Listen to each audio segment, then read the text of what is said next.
In this video, I'm going to give my top 10 Traveler mechanics that other RPGs should use. Traveler is one of my favorite RPGs of all time and my go-to science fiction RPG. There are many things I love about Traveler, but here are my top 10 Traveler mechanics, many of which I would like to see more of in other RPGs.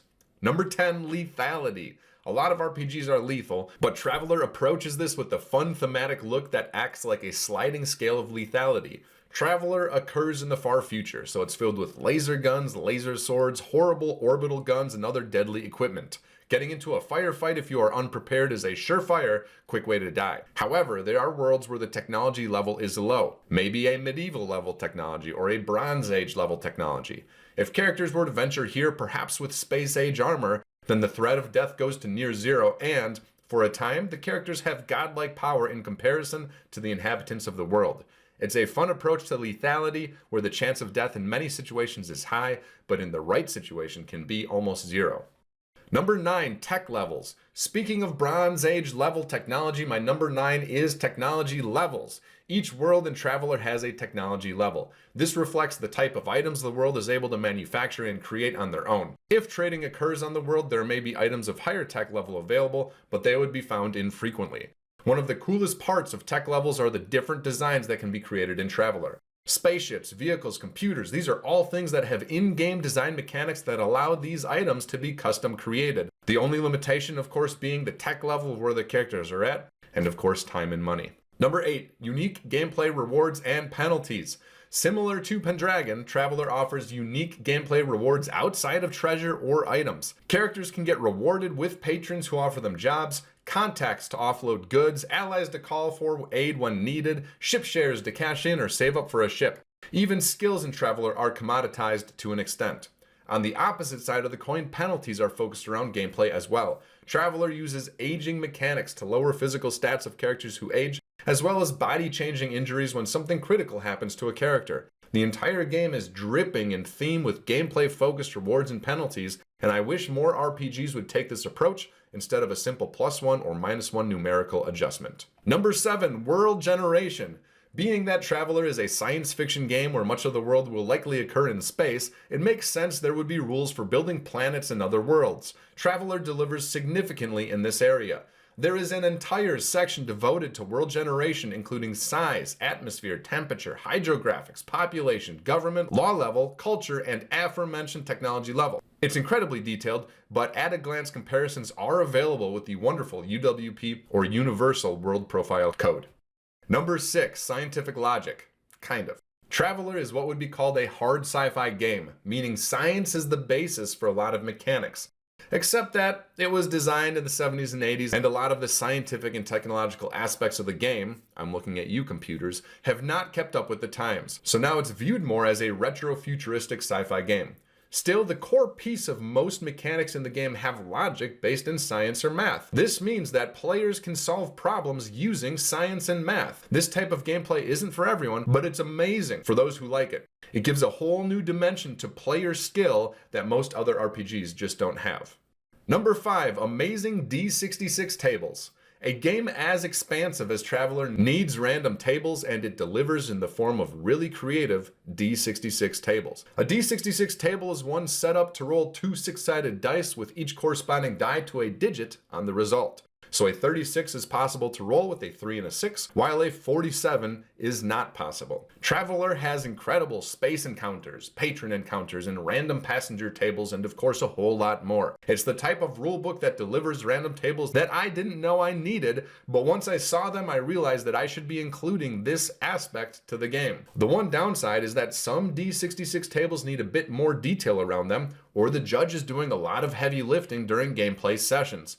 I'm going to give a shameless plug here. That's why I created Distress Calls for Space RPGs, a resource which has a collection of 30 unique handcrafted one-page distress call encounters. A user on Reddit recently commented that this was, quote, done in the best traditions of pulpy sci-fi and Traveler, unquote.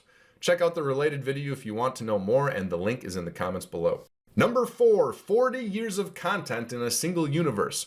One of the biggest strengths of Traveler as an RPG is that it has over 40 years of content that has been written for it. Traveler was released in the late 70s, and soon after, work began on the Traveler universe. Different game design companies were given different sectors of the universe to populate, and slowly the entire universe was filled with locations, content, adventures, tons of supplemental products, and a general timeline of events. This history is incredibly rich to be played in, and much of it can be accessed for free at travelermap.com and on the Traveler Wiki. You can check these links out in the description below. Number 3, trade and economy. Not only does Traveler have a ton of D66 tables and supplemental adventures, they have a full system of rules for trade and economy between worlds. It's incredibly robust, including modifiers for trade based on the world the trade is occurring in, weight and type of cargo, and trade routes for an entrepreneuring character. The entire system is well designed, if a bit shaky in some areas, and many people who play solo rely heavily on this system for their gameplay. It is one of my personal favorite pieces of the game. Number 2, rules as a tool chest. I've mentioned so many mechanics in this top 10 list already, from tech levels to computer and custom spaceship design to trading rules to world generation and science.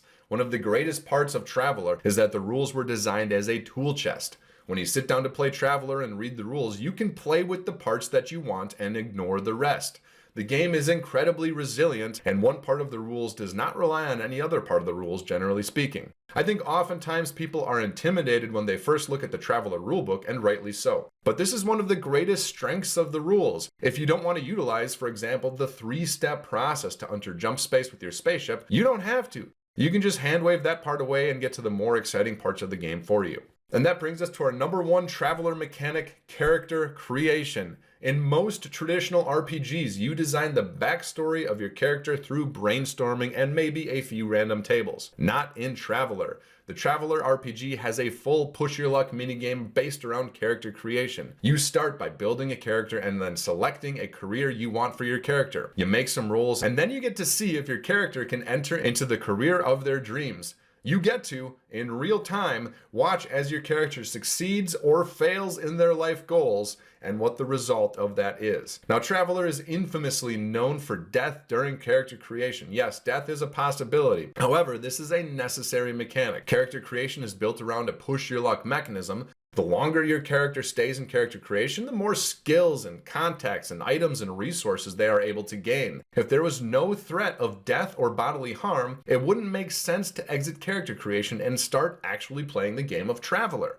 This is why this mechanism exists, so you have tension in decision making with your character. You can pull your character out of character creation as young as 30 years old. They might not have as many skills or resources, but their body is generally going to be healthy. The longer they stay in character creation, though, the more skills and resources they get, sure, but the higher chance that something catastrophic or even deadly may occur to the character. I think it's a brilliant system, and I think any fan of RPGs should try character creation in Traveler at least once. So that's it. That's my top 10 Traveler mechanics that I think other RPGs should use. Let me know in the comments below. What did I miss? What did I get right? What did I get wrong? I'd love to hear, and I always respond to the comments. Thank you so much for watching, and I will see you in the next video.